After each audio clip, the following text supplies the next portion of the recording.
Good afternoon, boys and girls. Good afternoon, sir. Very Very good Good afternoon. afternoon. good afternoon. हाँ,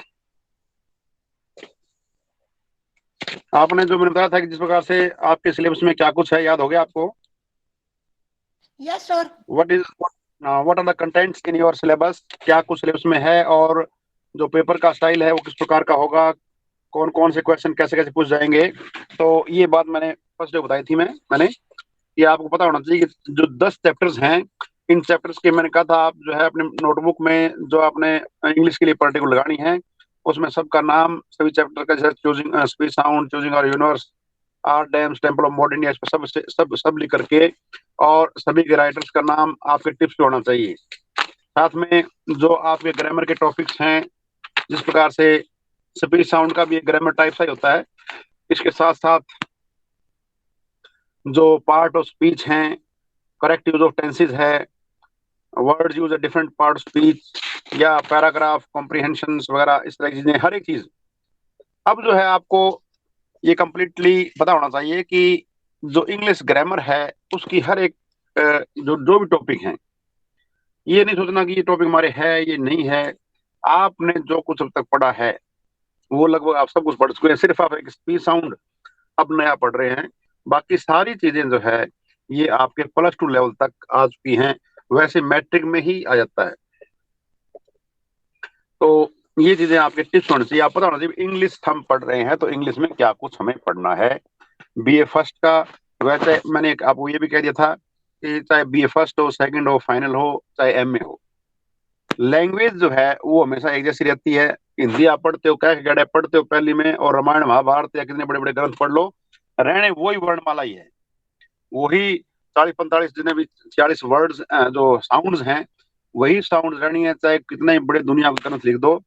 क्या गढ़े जो पहली में पढ़ा या प्री नर्सरी में पढ़ा, तो वो चीजें पढ़ी हुई वही चलती है अंत तक। सिर्फ होता क्या है, होता यही है कि आप बड़े वाक्य आप पहले कुछ जो है कह गढ़े सीखते हैं, मम्मी पापा बच्चा सीखता है, फिर धीरे धीरे उस बड़े बड़े वाक्य होते हैं, सेंटेंसेस बोलने लगता है, वो अपनी बातें कहने लगता है। इसी प्रकार से आप लैंग्वेज का है, लैंग्वेज अपने आप में कोई इतना बड़ा मसला नहीं है, सिंपल इसमें आपको सिर्फ यही है कि आपको इसकी मेन वोकेबुलरी जो है वोकैब जिसको एब्रिविएशन कह देते हैं vocab, your vocab riches enriches with the passage of time, यानी कि समय के साथ साथ आपके शब्दकोश बढ़ते हैं, आपके शब्द बढ़ते हैं, आप जो है मुहावरे सीखते हो, लोकोक्तियां सीखते हो, जो भाषा की पेचीदगी है वो समझते हो। तो इसके लिए जिस प्रकार से हम हिंदी की बात करें तो हम हिंदी में आप स्पीच सुनेंगे, बड़े बड़े लीडरों के सुनेंगे, बड़े बड़े जो स्पीचेज हैं, कंटेस्ट है, कंपटीशंस हैं, वो सुनेंगे। आप लिखना सीखेंगे, लेटर राइटिंग सीखेंगे, ऐसे राइटिंग सीखेंगे, ठीक है ना। तो उतना जितना सीखेंगे आप उतने उसमें दक्ष हो जाएंगे, you will perfect, you will master that language. It depends on how much you read, how much you listen, how much you speak, how much you read. Listening, speaking, writing and reading, these are the most important skills for learning anything. किसी भी चीज सीखने के लिए ये चारों skills जो हैं बहुत ज्यादा इंपॉर्टेंट है। अगर आप इन चारों को अडॉप्ट नहीं करते लाइफ में तो वो चीज कहीं ना कहीं अधूरी रह जाएगी। For attaining perfection in the field of knowledge on any subject, in any subject, आपको इन चारों स्किल्स का यूज करना है, बार बार लिसन सुनना है। अगर सुनने वाला मैटर मिले, जिस प्रकार से हम आजकल क्या है, आपके पास सॉफ्टवेयर है, एंड्रॉयड फोन्स हैं, तो आप कोई टॉपिक खोलें, जैसे आप इतिहास पढ़ रहे हो तो आप इंडस वैली लिख देंगे, सिंधु घाटी सभ्यता, उसमें आप सैकड़ों जो है उसमें लेक्चर्स आ जाएंगे।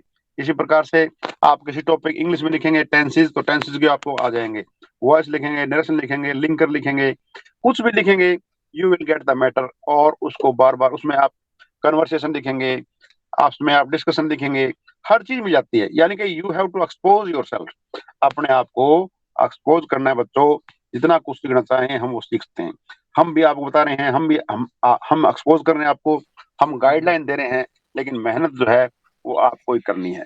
जितनी ज्यादा मेहनत करेंगे, जैसे कहते हैं ना, जितना गुड़ डालोगे उतना मीठा होगा, the more you work hard the more benefits you will get. तो आपका फील्ड जो है वो पढ़ाई का है। आप सर देखते हैं कि हाँ जी, हाँ जी। हेलो सर, रेंज प्रॉब्लम होगी शायद तो। हाँ बेटा कोई बात नहीं, अगर रेंज प्रॉब्लम कहीं मेरे पास है क्या, मेरे से सुन नहीं रहा क्या आपको? क्या हेलो। मेरी आवाज नहीं आ रही है? हाँ जी, हाँ जी। आ रही है। हाँ बेटा, ये फ्लक्चुएशन चलती रहती है, थोड़ा मोटा दाएं बाएं तो हो जाओ, वैसे मेरे पास तो चलो खैर, ये बातें हैं, जल बातें बताता रहता हूँ मैं आपको। ये बार बार आपसे ये ध्यान रखें कि आपके आ सिलेबस में रही है क्या सर। कुछ है, एकदम से दिमाग में पिक्चर क्लियर होनी चाहिए। हाँ हाँ। तो हम आज जो मैंने जो है पहले ये कुछ चैप्टर पढ़े थे, जैसे choosing our universe, our dams, temple of modern India, या जिस तरह भारत माता एक दिन पढ़ा था शुरू शुरू में। ये जो इजिएस्ट 10 चैप्टर में भी 5-7 जो है सिर्फ एक दो हैं, जिस तरह प्लेइंग इंग्लिश जेंटलमैन और नेशनल आइडेंटिटी लैंग्वेज ये है, या एक आधा वुंडेड प्लांट्स, 2-3 चैप्टर थोड़ा सा उनमें इंटरेस्ट कम डेवलप होता है, इसलिए मैं मोस्ट इंटरेस्टिंग जो चैप्टर्स हैं वो पहले पहले करा रहा हूँ। तो जैसे भारत माता आपने पढ़ा था ना, क्या नहीं थे आप? यस सर, पढ़ा भारत था। माता है, हाँ हाँ, भारत माता जो पढ़ा है था सर। वो सिंपल सा चैप्टर है, नेहरू। हाँ हाँ हाँ, तो वो पढ़ा था तो ठीक है। इस प्रकार से इसमें 9वां है, 10वां तो ये भारत माता थी, 9वां है रिस्पॉन्सिबिलिटी ऑफ यंग मैन। ये मैं पढ़ता हूँ, थोड़ा ध्यान से सुने, बुक्स वगैरह के पास हो तो उस पर कंसंट्रेट करके देखे, मैं इसको पढ़ता हूँ। तो ये जो चैप्टर है ये शास्त्री जी का लिखा हुआ है, उनके लिखे हुए में से लिया गया है, the responsibility of young man, यानी कि युवा की क्या जिम्मेवारियां हैं, लाल बहादुर शास्त्री जी का। मैं टेक्स्ट पढ़ता हूँ क्योंकि हमारा ये पढ़ना जरूरी है, पहले पढ़ के। Whatever your station in future life, you should first of all think of yourself as as citizen of this country. तो बच्चों, जिस तरह मैं बोल रहा हूँ उसी प्रकार से आपको अपने दिमाग को सुनने से जो है आप इसकी प्रोनाउंसिएशन, जो आप ट्रांसक्रिप्शन कहता हूं मैं, जो टेढ़ी लाइनों में आपको बार बार लिखने कह रहा हूँ, हर चैप्टर में टेढ़ी लाइनों में है, वो उसकी आवाज है। अब आप इसको वट एवर कहते रहते हैं, वट एवर हमारा, मैं भी ऐसे बोलता हूँ वट एवर, लेकिन ये क्या है, what ever, what what ever बन जाता है, वट नहीं रहता। जो इसकी स्टैंडर्ड प्रोनाउंसिएशन वो क्या है, whatever your station in future life, you should first of all, ये आल कहते हैं, आल कहते हैं, first of all, first of all, all नहीं, all, first of all think of yourself, your. अब अगर आमतौर पे हम जो है अपनी भाषा के अंदर या लोकल में यूर, यूर सेल्व्स ऐसे कहेंगे, यूर सेल्व्स, जबकि ये बोला जाएगा yourselves, yourselves, yourselves as citizens of this country, country नहीं, कंट्री, कंट्री। तो ये जिस तरह हम बोलते हैं तो ये आप सुनते हो और आप दिमाग में डालते हो।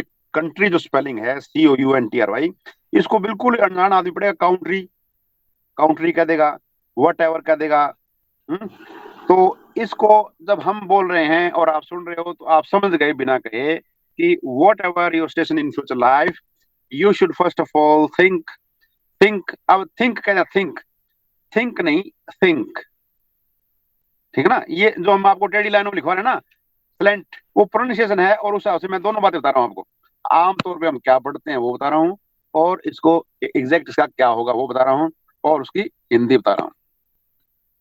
तो बच्चों ये कह रहे हैं कि शास्त्री जी कह रहे हैं कि what ever your station in future life, जीवन में, भविष्य में आप कुछ भी हासिल कर लें, यानी कैसा भी रुतबा हो, कोई स्टेशन हो आपका, स्टेशन मतलब कहीं भी खड़े हो, खड़े स्टेशन ये नहीं बस स्टैंड हो गया, रेलवे स्टेशन, यानी कि आप किसी भी नौकरी में हो, किसी भी अमीर हो, गरीब हो, कहीं भी हो, आपको सबसे पहले ये सोचना है कि आप इस देश के नागरिक हैं।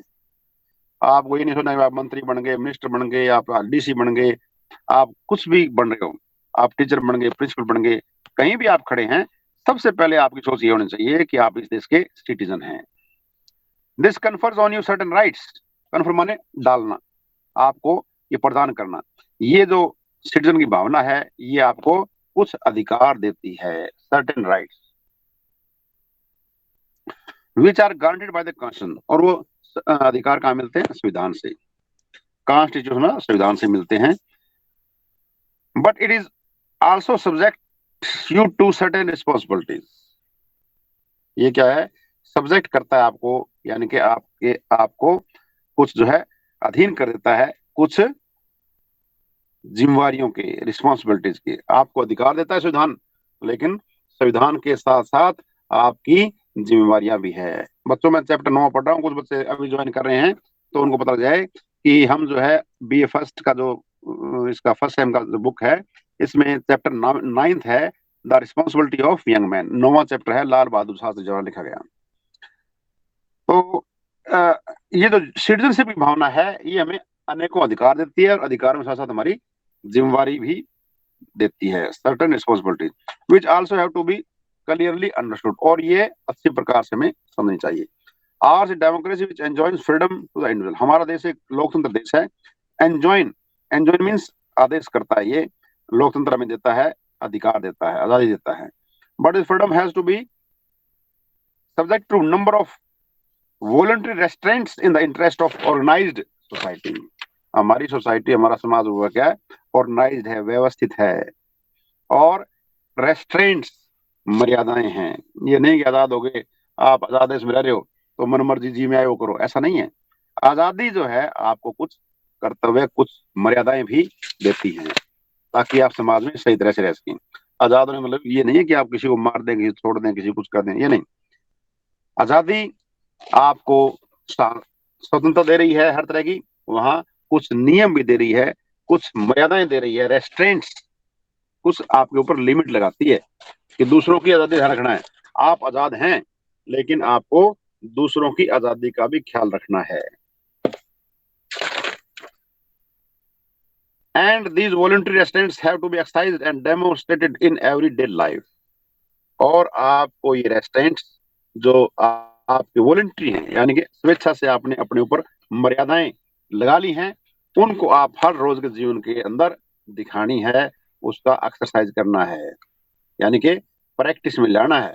आप हर रोज जो है अपना जीवन में आजादी को भोगते हुए दूसरे की आजादी का मान सम्मान करें, इसलिए A good citizen is one who obeys the laws whether there is policeman around or not, who takes delight in performing his civic duties.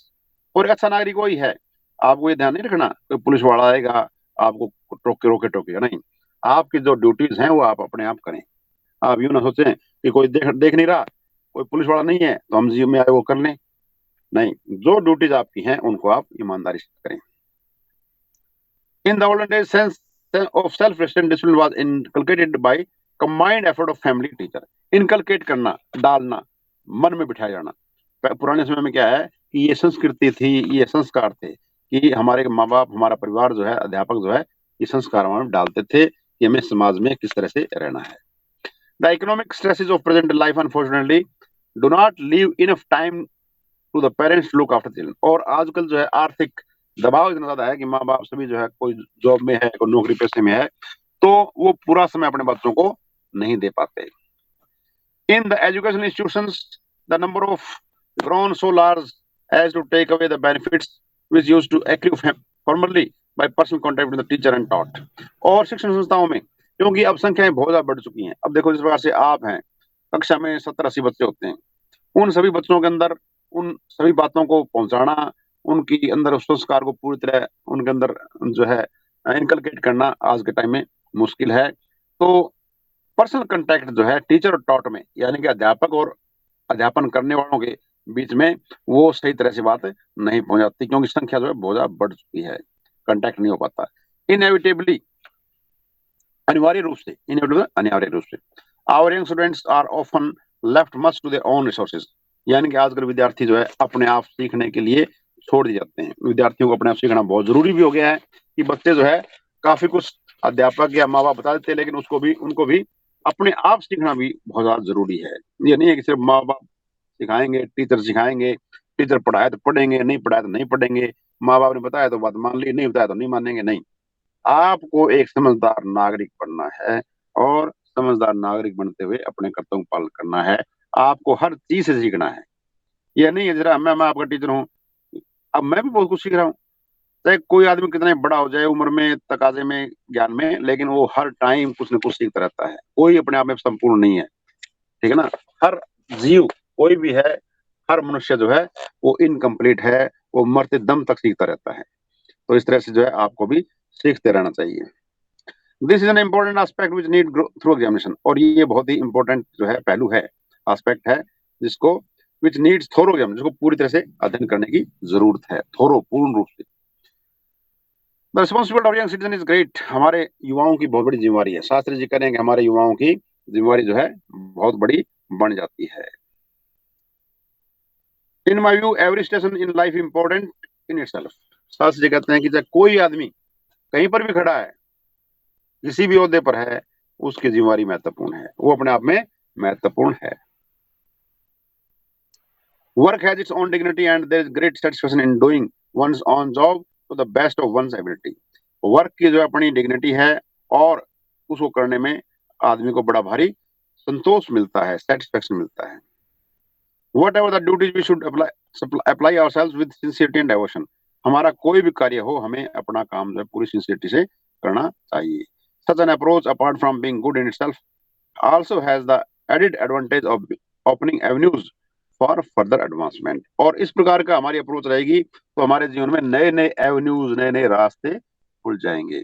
We have to see whether we have done our job well before thinking of criticizing anybody else।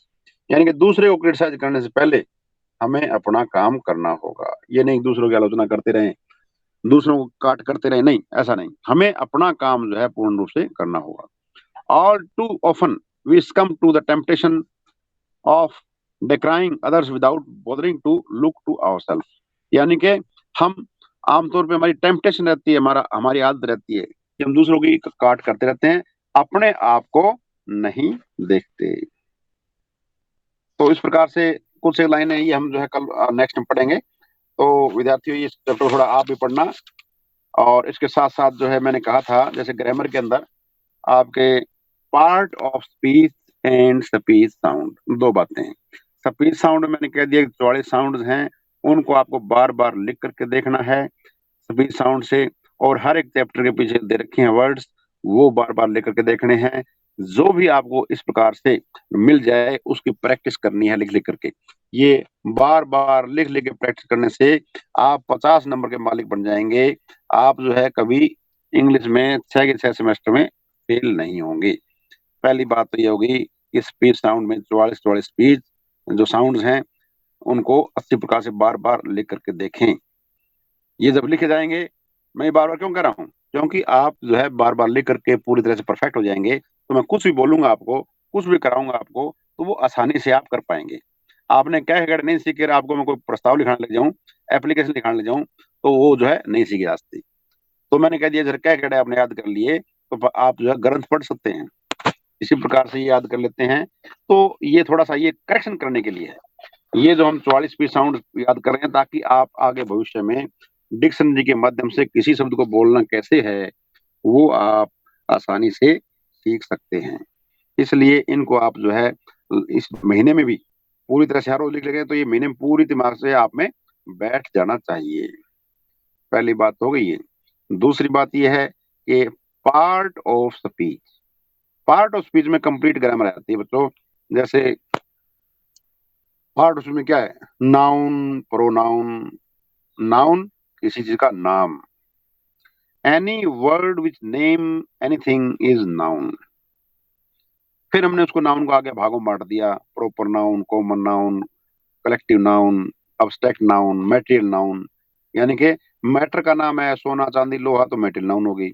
Abstract noun खुशी गमी ये हो गया, जिसको हम देख नहीं सकते लेकिन फील करते हैं, उसी का नाम हो गया, अब्स्ट्रैक्ट नाउन हो गया। इस तरह कलेक्टिव नाउन यानी ग्रुप का नाम, क्लास, क्लास क्या है, क्लास में अनेकों बच्चे हैं, मिलिट्री, आर्मी, ठीक है ना, कमेटी, ये कलेक्टिव नाउन कहते हैं, ठीक है ना। प्रॉपर नाउन किसी नाम, किसी व्यक्ति स्थान का नाम, रामलाल, श्यामलाल, मोहन, सुंदर, यशवाला इत्यादि, ठीक है ना। तो ये इस प्रकार से हो जाते हैं। एक मिनट में कोई कॉल आई है, सुन रहा हूँ। हाँ सुबीर, हाँ बोलो। हाँ क्या करवाने हो, करेक्टर वगैरह क्या? हाँ करेक्टर में अभी यहाँ बाहर बैठा हूँ गेट के पास, कोई क्लास ले रहा हूँ, ठीक है। हाँ इधर भेज दो, बाहर भेज दो, क्लास चल रही है मेरी। हाँ हाँ गेट के पास इधर एंट्री ना अपनी, हाँ ठीक है, ओके। तो बच्चों इस प्रकार से जो ये पार्ट ऑफ स्पीच हैं ये 8 हैं। नाउन, प्रोनाउन, जो संज्ञा के स्थान पर है उसको प्रोनाउन कहते हैं। फिर संज्ञा और सर्वनाम दोनों ये क्या कर रहे हैं उसको हम क्रिया कह देते हैं। और इनके बारे में कोई वर्ड है, उनकी विशेषता बताए, उसको हम विशेषण कह देते हैं, एडजेक्टिव। और जो क्रिया की और विशेषण की विशेषता बता दें, वो एडवर्ब। वो दौड़ता है, एक दौड़ना क्रिया होगी। बहुत वो तेज दौड़ता है, तेज दौड़ना जो है दौड़ने की विशेषता होगी। बहुत तेज दौड़ता है, उसकी विशेषता होगी। तो एडवर्ब। इसी पास से जो वर्ड आपस में जोड़ता है, यानी कि नाउन से प्रोनाउन से किसी संबंध बताता है, वो क्या होगा? प्रीपोजिशन, प्रेपोजिशन कहते हैं। प्रीपोजिशन आप स्पेलिंग के हिसाब से बोल देते हैं, लेकिन it is preposition, preposition, preposition. जरा on, of, at, around, about, ये सारी सारी क्या है? These are prepositions. इसी प्रकार से जो दो सेंटेंस जोड़ता है, ऐसे वर्ड्स को लिंकर कह देते हैं, कनेक्टर कह देते हैं, कंजंक्शन। कंजंक्ट जो जोड़े उसको कंजंक्शन कह दिया जाता है, ठीक है ना। तो इस तरह से फिर कुछ एक वर्ड्स हैं जो हैरानी सूचक होते हैं, वंडर क्रिएट करते हैं, खुशी गमी के लिए, ऐसे शब्दों को कहते हैं हम इंटरजेक्शन कहते हैं। वाओ, हाउ, ठीक है ना। हुर्रे, हिप हिप हुर्रे, अल्लाह, दुख के लिए, सुख के लिए, गमी के लिए, इस प्रकार से हम जो है उनको कह देते हैं। ये इंटरजेक्शन हैं। तो आप जो है अगर ये 8 के 8 जो पार्ट स्पीच हैं, अब जो आपके टेंस, वॉइस, नरेशन वगैरह है, ये सारी सारी चीजें क्या है? ये सारी सारी चीजें वर्ब के अंदर आती है। जो आप वर्ब पढ़ते हैं ना, वर्ब, वर्ब को वर्ब कहते हैं हम। इट इज एग्जैक्टली सही कैसे बोलेंगे? Verb, verb. वर्ब जो है उसमें ये सारे सारे tense, voice, narration, auxiliary, modals, सारे सारे जो है ये इसमें आ जाते हैं। और आप जो है जी में आए तो नहीं, वर्ब्स याद कीजिए। वर्ब्स 3 तरह के, present, past, past participles, 3 types इनके, उनको आप जो है याद कर सकते हैं।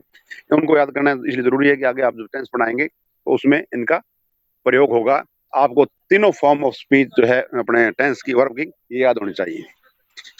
तो और साथ साथ जो जिस प्रकार से आप करते रहे हैं, रिवाइज करते रहे हैं, रिविजन्स के अंदर भी ये काम आती है। इसको बार बार आप जो है रिवाइज करें, ठीक है ना। आप जो है जो कुछ पढ़ रखा आपने, क्योंकि जो मैट्रिकुलेशन लेवल है that is ultimate and up to last जो है रैंक है। मैट्रिक तक जो पढ़ लिया है वही सारा काम आता है। मैट्रिक तक एक्सरसाइज काम आती है। हाँ, उस टाइम अगर आपने सही तरह से एक्सरसाइज नहीं करी तो आपके लिए दिक्कत आती है। और चलो वो टाइम भी गया, अब आप 12 पास कर चुके हैं, तो अब आप चाहें जितना चाहें उसको इम्प्रूव कर सकते हैं। पहले तो आप रट्टा मारा करते थे, रट्टा मारने के कारण जो है उससे चीज याद नहीं होती थी। अब जो है आप रट्टा मारने की जरूरत नहीं है, अब आप अच्छी प्रकार से अंडरस्टैंडिंग आपकी बन सकती है, आप अच्छी प्रकार से उसको सीख सकते हैं, ठीक है ना। आपने टेंस किए, टेंस जैसे सुन रहे हो क्या आप लोग? Hello, Yes, sir. हाँ हाँ, मैंने ये दोनों सेक्शन कॉल कर रखे हैं। जो सुन रहे हैं ठीक है, आप अगर कहीं अगली क्लास ना हो तो आप इसे ज्वाइन कर रखें, ठीक है ना। सेक्शन बी भी अभी जो है ये शुरू हो जाएगा साथ साथ 1:40 पे। आप चलते रहें, कोई दिक्कत नहीं, मैं इसको कंटिन्यू रखना चाहता हूँ। तो इस तरह आपने टेंस पढ़े। टेंस 3 तरह के हैं, प्रेजेंट, पास्ट, फ्यूचर। इनके आगे 4 टाइप्स पढ़े, जिस तरह indefinite, continuous, perfect, perfect continuous, यानी कि 3 टेंस और उनके 4 टाइप्स हो गए, यानी कि 12 कॉलम बन जाते हैं। आप ऊपर लिखेंगे प्रेजेंट, पास्ट, फ्यूचर, साइड में इनके indefinite, continuous, perfect, perfect continuous. और फिर इन चारों की हम जो है बच्चों, क्योंकि आप अपना जो मदर टंग हिंदी है उसके हिसाब से हम ट्रांसलेट करते हैं। तो आपने देखा कि प्रेजेंट के 4 टाइप्स हो गए। इन चारों टाइप में इंडेफिनेट ता है, ते हैं, ती हैं इत्यादि, यानी कोई वाक्य है, मोहन स्कूल जाता है, विद्यार्थी फुटबॉल खेलते हैं, पक्षी आसमान में उड़ते हैं इत्यादि। इस प्रकार से आप करते रहेंगे। अब ये पहचान याद होगी आपको। उस पहचान से हमने बता दिया कि इस प्रकार से एक तो पहचान करनी है, दूसरी आपको इसमें हेल्पिंग वर्ब कौन सी लगेगी। हेल्पिंग वर्ब जो कहते हैं ऑक्सिलरी वर्ब्स, जिस तरह से is, am, are, was, were, has, have, had, will, shall, ठीक है ना। ये सारी सारी ऑक्सिलरी वर्ब्स हैं। और ऑक्सिलरी वर्ब 2 तरह की बनाते हैं हम। उसमें कुछ मॉडल्स, प्राइमरी ऑक्सिलरी तो इज, एम, आर, वाज, वर हो गई, हैज, हैव, हैड हो गई। और मॉडल्स जिसके बाद 13 मॉडल करते हैं आप, will, shall, can, may, would, should, could, might, dare, need, ought to, use to, ठीक है ना। इस प्रकार से ये आप इनको करते हैं। तो मोटे तौर पर इनका यूज हमारे को आ जाए, ये 25 एक ऑक्सिलरीज हैं, अगर इनका यूज आ जाए तो हम जो है सारी सारी इंग्लिश जो है वो सीख जाते हैं, ठीक है ना। कंप्लीट इंग्लिश सीख जाते हैं अगर हमें ऑक्सिलरी लिया जाए। और हम टेंसेस के माध्यम से, मॉडल के माध्यम से यही काम करते हैं कि हमें ज्यादा वाक्य बनाने आ जाएं। जो आप सोचते हैं उसको आप ट्रांसलेट कर पाएंगे तो आप जो है लैंग्वेज सीख जाएंगे। तो इस तरह से आपको बार बार जो है ये प्रैक्टिस करनी होगी। कहाँ साइन करना अभी? मेंटर साइन करो पहले। सर मेंटर आएगा नहीं। कौन मेंटर? सीमा मैडम जो बड़े आत्म प्रकाश हाँ चलो लम करते हैं। ठीक है ना बच्चों, इस प्रकार से जो है आपको ये याद करने हैं। और तो ये प्रैक्टिस, ये क्या है? अरे इसलिए नहीं मेरे को सर उसने छोड़ देना, ये करेक्टर मिल गया बस, दैट्स ऑल। ले जाओ पेन के जाके। ठीक है बेटा, ठीक, ऑल द बेस्ट। तो इस प्रकार से जो है आपको जो मैंने बताया कि स्पीच साउंड और पार्ट ऑफ स्पीच, ये पार्ट ऑफ स्पीच के अंदर आता है सारे टेंस में, क्योंकि ये वर्ब का ही एक्सटेंशन है। वर्ब को सीखते हम। वर्ब क्या है? किसी भी काम का करना या होना पाया जाए उसको वर्ब कहते हैं। पढ़ना, लिखना, नाचना, गाना, सोना, रोना, धोना, ये सारी क्या है? Reading, read, right, play, dance, lesson, इतने हजारों वर्ब्स हैं। वो आ जाते हैं तो आप हजारों तरह के सेंटेंसेस जो है वो बनाना सीख जाते हैं। तो मैंने बताया कि टेंस, 3 तरह के टेंस, 4 तरह के टाइप, और इनके जो है आप जिस प्रकार से मैट्रिक में पढ़े होंगे इनकी पहचान याद करो। जिसने बताया प्रेजेंट इंडेफिनिट टेंस की पहचान ता है, ते हैं, ती है। कॉन्टिन्यूस कोई भी हो, कॉन्टिन्यूस में रहा शब्द लगता है जरूर है। जिस तरह प्रेजेंट कॉन्टिन्यूस में तो रहा है, वह पढ़ रहा है, सो रहा है, गा रहा है, पी रहा है, नाच रहा है, रहा है। He is playing, reading, writing. तो यहाँ पर क्या है? बी की फॉर्म लगती है। बी मतलब इज, एम, आर, वाज, वर, और वर्ब की पहली फॉर्म साथ आईएनजी लग जाता है। ठीक ना? विद्यार्थी परीक्षा दे रहे हैं, students are taking their examination. अब आपको ये कहना था कि मैं अब सो रहा हूँ, नो आई एम स्लीपिंग, है, my father is waking, my sister is dancing, my mother is cooking food. तो आपने रहा लगने वाला देख लिया तो आईएनजी लगा दिया, और था लग जाए, रहा था तो वाज लगा दिया। वह सो रहा था, ही वाज स्लीपिंग। वह पेपर दे रहा था, ही वाज टेकिंग एग्जाम। तो सिर्फ बदला क्या? बदल गई सहायक क्रिया, ऑक्सिलरी वर्ब। तो ये ऑक्सिलरी वर्ब का ध्यान होना चाहिए। और ऑक्सिलरी वर्ब जो है टेंस के हिसाब से प्रेजेंट में कौन सी होती है? बी की फॉर्म। डू, डज हो गया, डू की फॉर्म हो गई। फिर बी की फॉर्म इज, एम, आर हो गई। ठीक है ना? हैज, है हो गया। अब इनकी पास्ट फॉर्म आ जाए वो पास्ट टेंस हो जाएगा। जिस तरह डिड आ गया, डिड आ गया, वाज, वर आ गया, हैज है वहां था तो यहाँ पर हैड आ गया, पास्ट फॉर्म आ गई। पास्ट फॉर्म लगा देनी है, फिर उसके हिसाब से वर्ब की फॉर्म लगेगी। ठीक है ना? आमतौर पे कॉन्टिन्यूस कोई भी हो, वर्ब की पहली फॉर्म साथ आईएनजी लगता है। ठीक है ना? और हैज, हैव, हैड लग जाए तो वहां पर जो है वर्ब की थर्ड फॉर्म लगती है। तो बच्चों ये ध्यान रखना आपको कि थोड़ा सा, क्योंकि आपने पहले पढ़ रखा है, पढ़ा हुआ है, हम इसको रिवाइज करा रहे हैं, तो हमने इसमें, क्योंकि रिवीजन जरूरी है, बिना रिवीजन के आप जो है वो भूल जाते हैं। ये हमारी जनरल टेंडेंसी होती है कि हम उसको भूल जाते हैं। तो आप उसको बार बार रिवाइज कीजिए और मैक्सिमम जो है ट्रांसलेशन करना सीखिए। आप जो है ऑक्सिलरी वर्ब्स की ट्रांसलेट करें, is, am, are, was, were, has, have, had, will, shall, would, could, should, ये सारे जो मॉडल्स हैं, इससे आप जो सोचेंगे उसके ट्रांसलेशन सीख जाएंगे। जिस तरह मॉडल्स हैं, कैन का प्रयोग है मान लो, तो कैन क्या है? सकता है, वह पढ़ सकता है, लिख सकता है, ना सकता है। He can read, he can write, he can listen, he can speak, give speech. Can का प्रयोग हो गया। इस तरह मे का प्रयोग है, may I come in sir, may I talk to you sir. Permission लेने के लिए, परमिशन देने के लिए हम मे का प्रयोग करते हैं। इसी तरह वुड, कुड, शुड है। शुड का प्रयोग क्या है? चाहिए वाले वाक्यों में शुड का प्रयोग, तुम्हें समय पर उठना चाहिए। You should get up early in the morning, you should be sincere in your behaviour, you should help the poor. Should का प्रयोग आ गया आपको। वुड का इस तरह से वुड का है, आई वुड रिक्वेस्ट यू, किसी से पोलाइटली आप कहेंगे, वुड का प्रयोग हो गया है। डेयर, हिम्मत होना, क्या ऐसा करने की हिम्मत है? क्या तुम्हारी तीसरी मंजिल चढ़ने की हिम्मत है? Dare you go on the third floor या eighth floor, dare you touch him, dare you abuse him, क्या उसको गाली देने की हिम्मत है? हिम्मत वाले वाक्यों में बेटा हम डेयर का प्रयोग करते हैं। डेयर ये इंटरोगेटिव होता है, इंटरोगेटिव या फिर नेगेटिव जो हो जाएगा। आई डेयर, हाँ मेरी हिम्मत है, आई डेयर नॉट, मेरी हिम्मत नहीं है। हिम्मत है, हिम्मत होने के लिए डेयर का प्रयोग करते हैं। क्या तुम्हारी आईएएस करने की हिम्मत है? Dare you appear in the IAS exam. तो इस तरह से डेयर का प्रयोग है। नीड जरूरत होना, नीड, क्या तुम्हें पैसे की जरूरत है? Need you any help, monetary help, need you go there, क्या तुम्हारी वहां जाने की जरूरत है? तो इस प्रकार से ये एक काफी एक्सटेंसिव, काफी लंबा चौड़ा चैप्टर बन जाता है। ये जो ऑक्सिलरी वर्ब्स हैं इनका प्रयोग आप पता लग जाए भाई कौन से वाक्य में कौन सी वर्ड लगानी है, तो आपको सारी सारी इंग्लिश ऑटोमेटिक आ जाती है। तो ये आप जो है जो भी आप पास ग्रामर बुक है उससे आप इसको करने की कोशिश करें, लर्निंग करें, सीखें। क्योंकि बच्चों बार बार याद करना, बार बार सीखना, देखो ये एक तरह से आपका पैशन होना चाहिए, आपके अंदर विल पावर होगी, आप में क्रेज होगी तो याद होगा। हमारे को तो ऐसी थी, तभी हम इंग्लिश के प्रोफेसर बन गए, ऐसे हर आदमी नहीं बन पाता।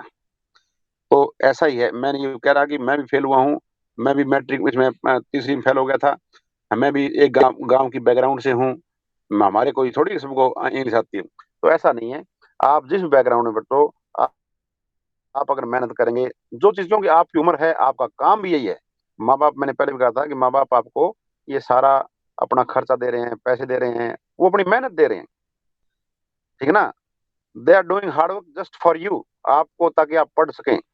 आपके लिए 8-10 घंटे स्पेयर करते हैं, आपसे काम नहीं करवाते। उस दौरान जब आप पढ़ रहे होते हैं तो आप माँ बाप की हेल्प कीजिए, उनसे उनकी हेल्प कीजिए जब आपकी क्लासेस ना हो, और मैक्सिमम टाइम को सिंसियर लगाएंगे तो भाई सिंसियरिटी ही पे करेगी। जैसा आप बोएंगे वैसा ही काटेंगे बच्चों, इसमें कोई दो राय नहीं है। वो कोई 2-4 लोग होते हैं जो बड़े जमींदार हैं, बड़े मंत्री के बेटे हैं, बड़े उनके माँ बाप ने ऐसा कर दिया, वो बात अलग है। वो 5-4% मुश्किल से होते हैं, लेकिन हम ज्यादातर जो है मेहनत कश हैं और मेहनत करके आगे बढ़ते हैं। तो इस प्रकार से हम बार बार आपको ये गाइडलाइन देते हैं, मोटिवेट करते हैं, आपको उत्साहित करते हैं कि आप जो है, हम अगर आपको एक बात बताएं तो आप 100 बातें सीखने की कोशिश करें। एक सेंटेंस बताया, एक वाक्य बता दिया, तो आपको 20 वाक्य, 10 वाक्य, 15 वाक्य, 50 वाक्य करने की कोशिश करो हर रोज। ये सोच लो कि मुझे एक जो है जैसे इज का प्रयोग है, he is a good boy, he is a king, he is minister in UP, है, ही इज मतलब है, he is a great player football, he is a great singer. एक वाक्य से आपने अपनी दिमाग से, बुद्धि से जो कुछ याद किया, उस हिसाब से आपने अनेकों वाक्य बना दिए। इज से बना दिया, इज एम से बना दोगे, वाज वर से बना दोगे, तो आपको अनेकों वाक्य बोलने आ गए। तो make it a habit, habit develop करनी पड़ेगी। हैबिट ये आपके लिए है, खुद के लिए है, और इसका फायदा किसी को नहीं होगा। जो आप सीखेंगे, अब देखो आप पढ़ाएंगे, अब आप 12वीं पास कर चुके हैं तो आदत डालें कि आप 8वीं तक के बच्चों को पढ़ाने की हैबिट डालें। अपने आसपास दाएं बाएं जो बच्चे मिडिल स्टैंडर्ड तक के हैं, 5वीं 6वीं 7वीं 8वीं, या पहले से आप अपने आप को टीचर माने कि मैं टीचर हूँ, जेबीडी टीचर हूँ, और मैं जो 8वीं तक के बच्चों को पढ़ाता हूँ। तो इस तरह से आप कुछ न कुछ जो है अर्निंग कर पाएंगे। आपकी गांव में जा रहे हैं, यूं होगा भी ये बच्चा पढ़ाता है, अच्छा पढ़ाता है, इंटरेस्ट लेता है गांव में बच्चों को पढ़ाने में, तो आपकी उससे इम्पोर्टेंस बढ़ेगी। और बच्चे कुछ जब आप साल 2 साल 3 साल में जब डिग्री कर लेंगे तो वो चीजें आप काम आएंगी। आप जो मेहनत कर रहे हैं उसकी पेमेंट हो रही है साथ साथ, आपको पता नहीं है। एक मजदूर काम करता है, 8 घंटे बाद उसको 500 रुपये मिल जाते हैं, 300 मिल जाते हैं। किसान काम करता है तो फसल तैयार होती है तो उसको मिल जाते हैं। बदकिस्मती हो तो वो चलो अलग बात है, भाई बारिश तूफान आ गया, अदरवाइज उसकी पेमेंट हो रही है ना वो साथ साथ। इस तरह आप लर्निंग करते हैं तो 200 400 500 रुपये हर रोज कमा रहे हैं, और आप याद नहीं करते, अपने आप को, अपने सिलेबस का, अपना सब्जेक्ट का ध्यान नहीं रखते, तो आप वो खो रहे हैं, सीधी सी बात है। क्योंकि आप उसके माध्यम से फेल हो जाएंगे।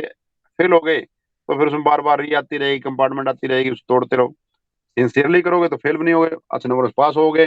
दूसरे सोचेंगे भाई हाँ ये तो इंटेलिजेंट बच्चा है, मेहनत करता है, तो आपकी इमेज, आपकी चीजें साथ साथ चलती रहती हैं। तो इसलिए make it your best habit, आप अपने आप को ढालें, और ढालेंगे तो चीज पेमेंट मिले, उसकी उसकी जो है उसका जो लाभ है वो आपको मिलेगा। तो ये माँ बाप भी आपको गाइडलाइन करते हैं, आपके टीचर भी, हम भी ये बताते हैं देखो जितना गुड़ डालोगे उतना मीठा होगा।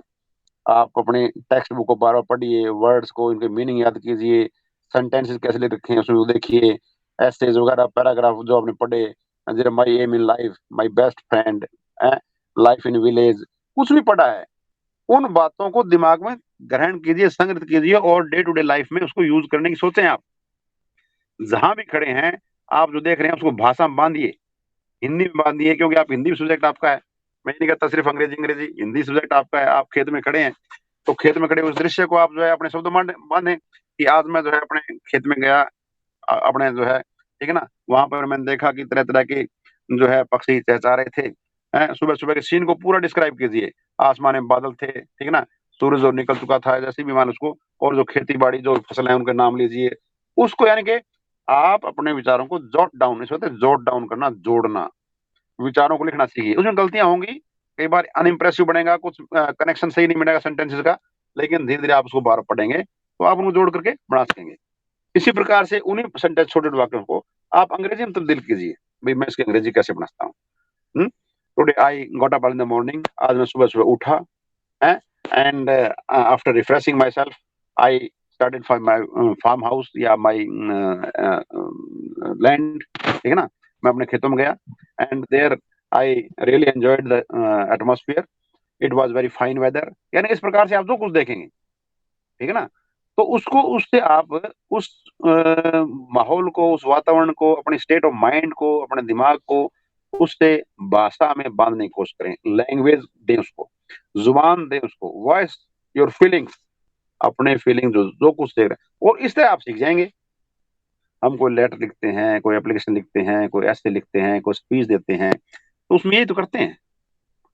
आप देखते हैं हमारे लीडर्स को, देखते हैं तरह तरह के लीडर्स, हमारे जो बड़े बड़े लीडर हैं, उनकी क्या प्रैक्टिस हो गई, हर फील्ड की नॉलेज हो जाएगी तो उसकी हर फील्ड पे आप स्पीच दे पाएंगे, ठीक है ना। तो इस तरह से आप हैबिट बनाएंगे तो लर्निंग का फेज है, लर्निंग का टाइम है, सीखने का टाइम है, तो बच्चों आप ये सब कुछ सीख सकते हैं। आप भाषा हिंदी है, अंग्रेजी है, दोनों सीखें। कॉम्पिटिटिव एग्जाम्स में सभी के अंदर ये आता है, लेट राइटिंग, एस्से राइटिंग, कॉम्प्रिहेंशन, पैराग्राफ राइटिंग, ठीक है ना, और जो कई बार पैराग्राफ होता है उसकी आपको विवेचना देनी होती है उसकी, वो आ गई, समरी राइटिंग, समरी लिखना, ठीक है ना, ये सारी सारी चीजें